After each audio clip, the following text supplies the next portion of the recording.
people of the world of triathlon, but I think in the world of sport, massive news from the Professional Triathletes Organisation this morning, our time this morning, late night over in, mid-after, I don't know.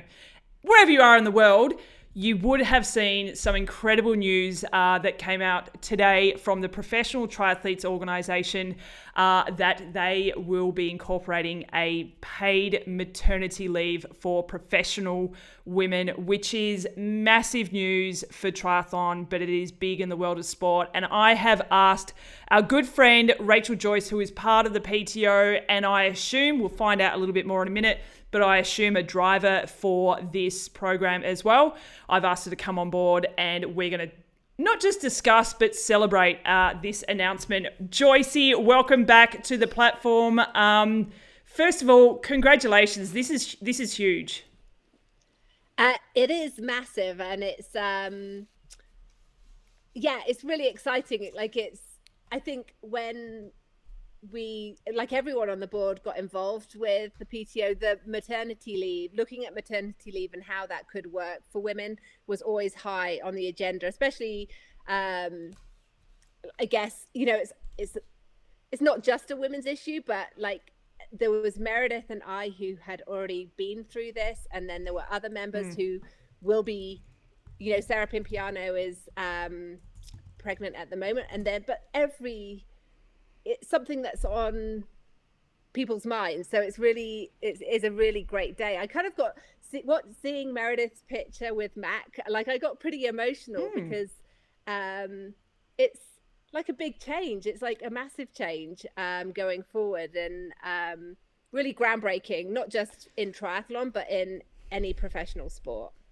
Yeah, and I think that's what's key here is that it's not just triathlon. This is a massive change for sport, and I hope that other sports, some sports do have it, but I hope other sports look at triathlon as this is the way forward. And I assume that's part of what you guys are hoping to achieve. Yeah, absolutely. I think because it's an athlete-driven organization, it's not just about kind of doing just enough. It's about like, what is the ideal situation here? And that's where we get to have a real input as board members, and also like speaking to PTO members generally and getting opinions. But it isn't the just enough solution. It's kind of looking at like what maternity leave policy would not kind of almost take out a big chunk of like what might impact a decision on, deciding to start a family, and kind of taking that out of the way. And I can only talk for myself personally, but I knew that I always knew when I fell pregnant with Archie, like I was over the moon, like delighted, didn't even think of anything else, but I would be lying, like it was detrimental to my career in terms of earnings. And then I knew that getting back to Kona was going to be a real battle. So I would be lying if that probably may have delayed my decision. I don't know, but it's always hard to kind of think what if. But I'm just really happy that it's such a positive change, and we'll have a positive impact hopefully going forward for women PTO members. Yeah, and then hopefully beyond as well. Yeah, definitely. Yeah, this is obviously something that's not for just now. This is setting things up for the future of the sport as well. That's how I sort of view it. Let's just talk through how it actually works. You know it better than me. I've read the press release, but why don't you talk us through it? And I guess how you all landed on that particular decision on how the payments would work. It was a real there was a lot of like back and forth. It was kind of very much a discussion, and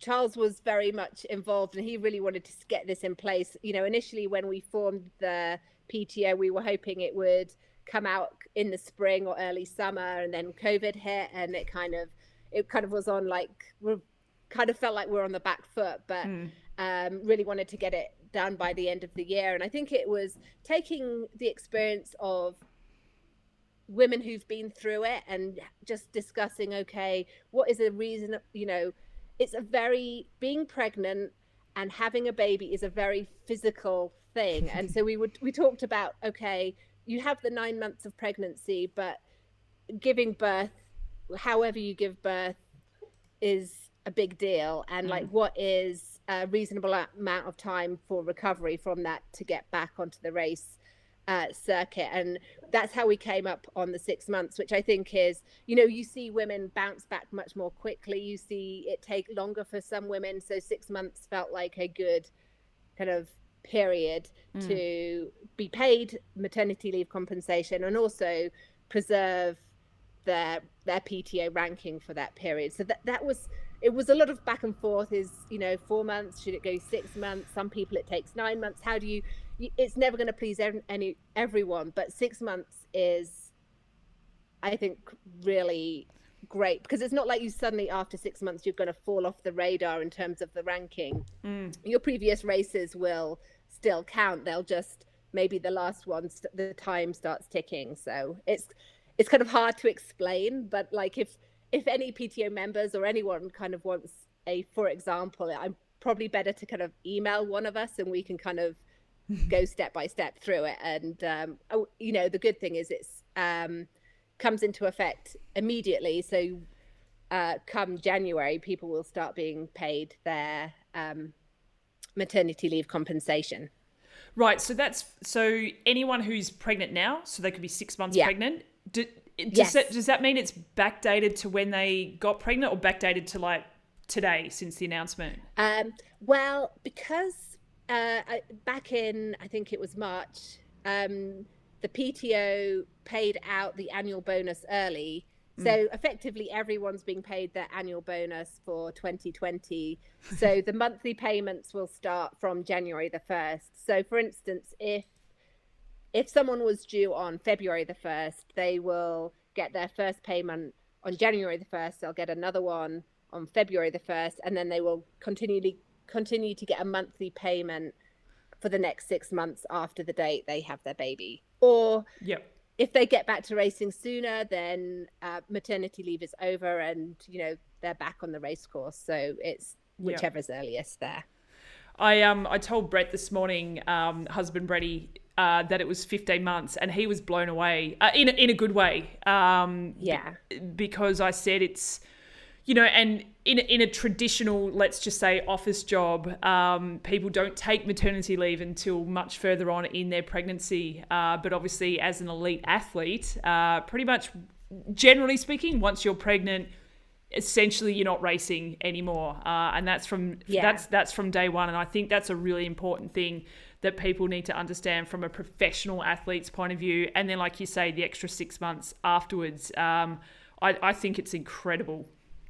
Yeah, I mean, it's kind of a real proud moment to be a part of an organization that has, made this a priority to get something in place as soon as possible. And you bring up a really good point, because that 9 months of pregnancy, or 10 months as it's closer to 10 months after, but like there's so much, like I'm hoping it kind of takes away a bit of the like having to pretend you're not pregnant. I mean, obviously the first pregnancy is very uncertain, and when an individual feels comfortable telling other people is, it varies from person to person. But the fact that all too often pregnancy is still treated in terms of an injury, and it's like you're trying to hide a pregnancy, like, I'm still going to race, and I hope that this policy actually kind of takes away a bit of that fear of am I going to get dropped by everyone? Because I think by setting the standard at this organizational level, hopefully more sponsors get on board. We've seen it happen in athletics to some degree with when some really dodgy non-existent maternity policies were exposed. But I think by normalizing pregnancy and like yes, you're not one or the other. You're not either an athlete, a woman, a woman athlete, or a mum. You can be both, and you can perform at the very highest level. Hopefully it'll just start changing that mindset, which I think is already changing somewhat. Yeah, definitely. And just, I mean, it seems to be a thing that people, as you say, for whatever reasons, wait a certain amount of time until they're in a bit more of a safer zone to announce. And like you say, that is all personal. But on that point, there's actually, and I read through the actual policy and program from the PTO, there's actually something in there about miscarriages as well, which kind of blew me away in the best way possible as well. Can you talk us through that side of things? Yeah, absolutely. I mean, unfortunately, miscarriage is more common than we'd like to think, and it's it's so difficult whenever you have a miscarriage. And we acknowledged, we kind of went back and forth on what the date should be, because as athletes, the impact of being of a pregnancy physically and miscarrying does affect ability to train and to race. And so we came up with at 14 weeks you then, and you'll be entitled to compassionate leave and compensation, so that it's acknowledging, okay, you've been through something both emotionally and physically traumatic. You in all likelihood, again, it's up to the individuals, there is 6 months available. If an individual wants to get back to racing before 6 months, then that's how long their compassionate leave will be. But there is 6 months available for that, because it's really hard. Your body's gone through a lot of changes by the time you get to 14 weeks. I mean, it starts changing immediately. And and I think miscarriage is a taboo. And when we were talking about this at a board level, I think I think the women amongst us had all been through, most of us had been through a miscarriage, and so really wanted, we know, had a fairly transparent conversation about what is a good, there's never, it's always so hard coming up with an absolute date, but that's just what we had to do. And we just wanted to make sure that that scenario was protected for, offered some protection, and acknowledged that at 14 weeks, well, at any, there's going to be protection, because the woman's likely to have gone through, something pretty traumatic. For sure. And I feel like in terms of miscarriages, there's the very obvious emotional point of view, but I feel like it's quite easily forgotten that the body goes through quite a lot as well throughout that process. And I think that approach to it is, well, let's put it this way. It's fantastic that you've got women on the board who can highlight those things. Yeah, and I think, to be fair, the talking to Charles, who was, very involved in drafting this, he was very, what would you say, like very open. He wanted to hear, our views, and we were very much all shaping this. And I mean, I don't know if any, I know in the UK law, there's protection offered to women who miscarry after 24 weeks.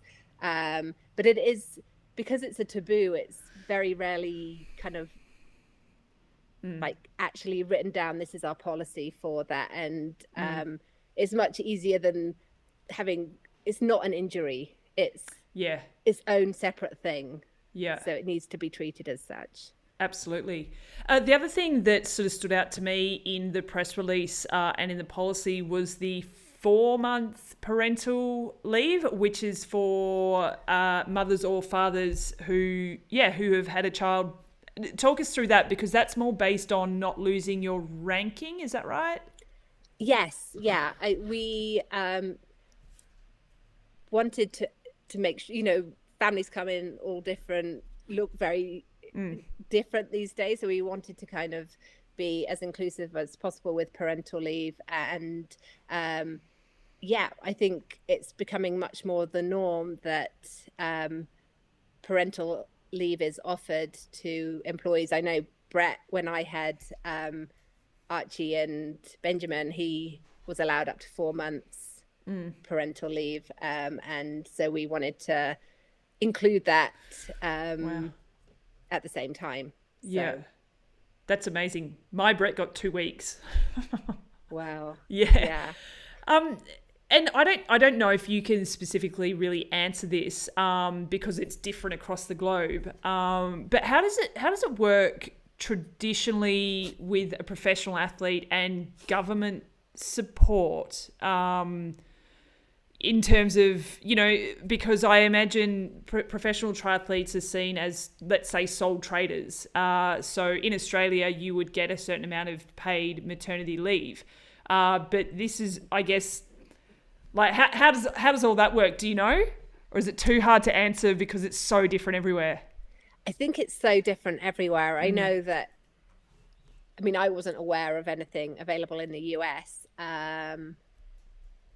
Maybe I could imagine that possibly you might get some kind of cover in like statutory minimum pay in the UK, but I think it'll be really different depending where you live. And then, of course, when I did get paid during my pregnancy, I had good sponsors that some of them were, I wasn't paid, I was given product, but my contract was rolled over to the following year. So that will be very much on a case-by-case basis for athletes.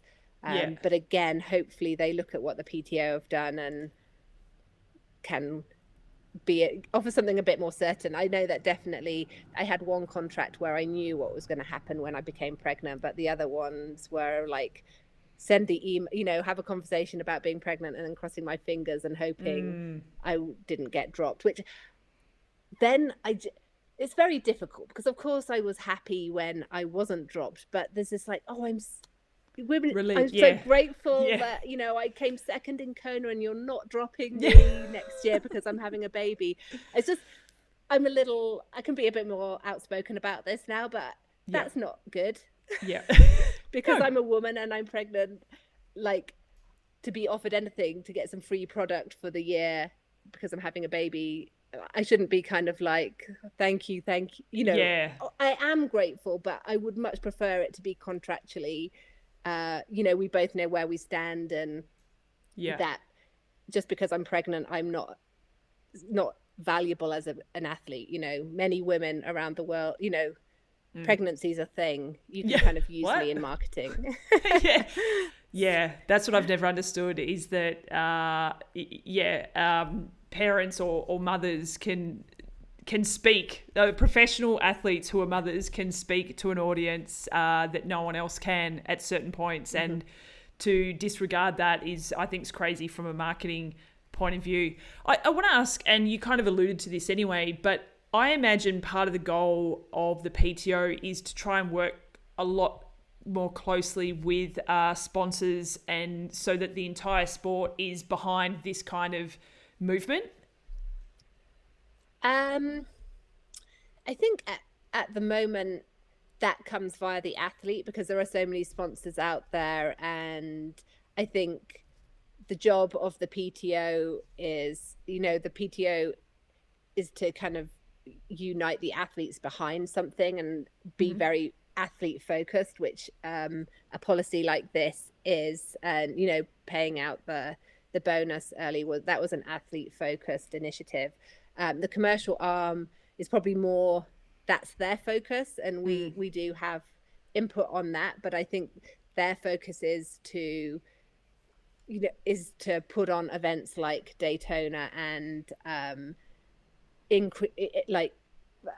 expand the profile and make the racing as exciting as possible on the professional side through that, but also connect with the age groupers by having the age group race as well. So I think they definitely want to have their finger on the pulse with what's happening with sponsors, but then the main focus is on the PTO business side.